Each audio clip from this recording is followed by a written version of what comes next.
बहुत पुराने समय की एक बात है। एक गांव में एक जमींदार रहता था। उसका कोई संतान नहीं हो रहा था। कई सालों बाद, बहुत मिन्नतों के बाद उसके घर एक लड़की पैदा होती है।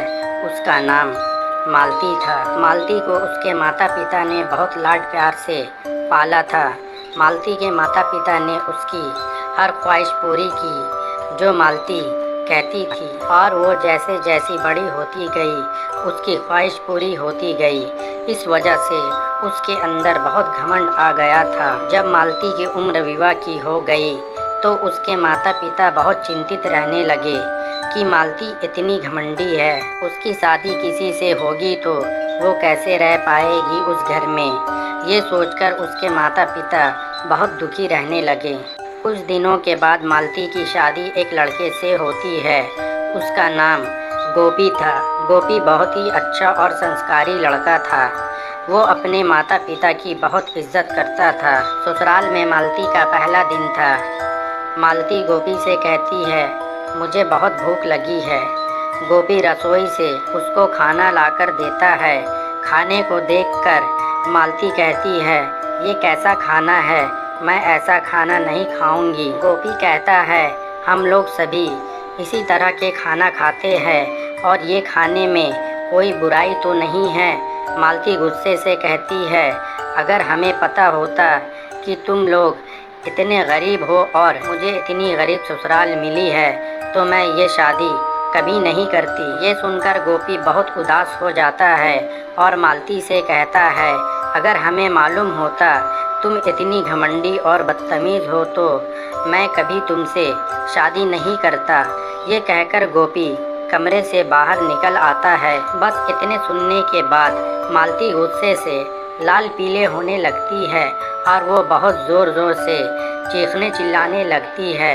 मालती की आवाज़ सुनकर गोपी की माँ दौड़कर उसके कमरे में जाती है और कहती है, बहू रानी क्या हुआ, क्यों इतनी ज़ोर ज़ोर से चिल्ला रही हो। फौरन मालती पलटकर जवाब देती है, गरीब बुढ़िया दूर हो जाओ मेरी नज़र से, नहीं तो मैं तुम्हें जान से मार दूंगी। और तुम्हारे भिखारी लड़के को मालती के साथ रोते हुए कमरे से बाहर आ जाती है। माँ की आंख में आंसू देख गोपी कहता है, माँ क्या हुआ, क्यों रो रही हो।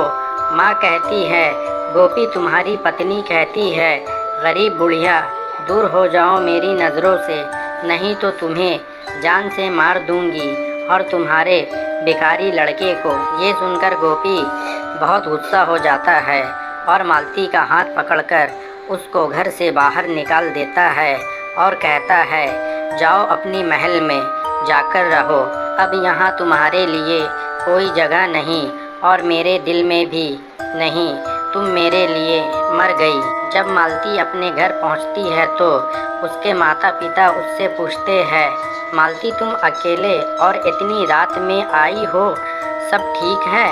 मालती गुस्से से कहती है, मैं उन भिखारियों के साथ नहीं रह सकती। ये सुनकर मालती के माता पिता बहुत आश्चर्य हो जाते हैं और मालती से कहते हैं, मालती अगर तुम अपने ससुराल में नहीं रहोगी तो तुम्हारे लिए इस घर में भी कोई जगह नहीं। यह सुनकर मालती रोने लगती है। मालती को अपनी गलती का एहसास हो जाता है और वो अपनी ससुराल वापस चले जाती है। ससुराल में अपनी सास से माफ़ी मांगती है और अपने पति से भी माफ़ी मांगती है। गोपी मालती को माफ़ कर देता है। मालती वहाँ खुशहाल जीवन बिताती है।